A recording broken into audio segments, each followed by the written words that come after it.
गृहर परंपरा को निर्वाह करवा समस्त मान्यवर सदस्यंकर दायित्व एवं ये परंपरा को निर्वाह करवा होची गणतंत्र गोटे सुस्थ परंपरा। मु बारंबार गोटे कथा अच्छी जे असहिष्णु हो पड़ी असहिष्णुतार चरम सीमार पहुंची जो कथा 24 वर्ष कर पारे गोटे मासरे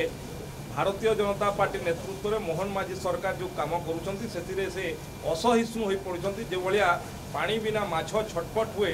सेमती बिना सरकार रे विरोधी दल में बसवा पाखे बोधे संभव हो नहीं एवं जो कथा उठे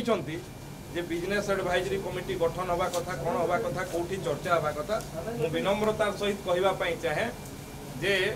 गृहर जो रूल एंड प्रोसीजर अच्छी निश्चित भाव में जे वक्तव्य देले तांकर बोधे ज्ञात सारे ना टी आउ टे अनुध्यान करूँ कौ कथा बिजनेस एडवाइजरी रे को जीव बिजनेस एडवाइजरी कमिटी को जीव कौ कथा सर्वदलीय कमिटी को जीव सी आउ टे ता विषय अनुध्यान करूँ अध्ययन करूँ ताहले बोधे ठीक हम।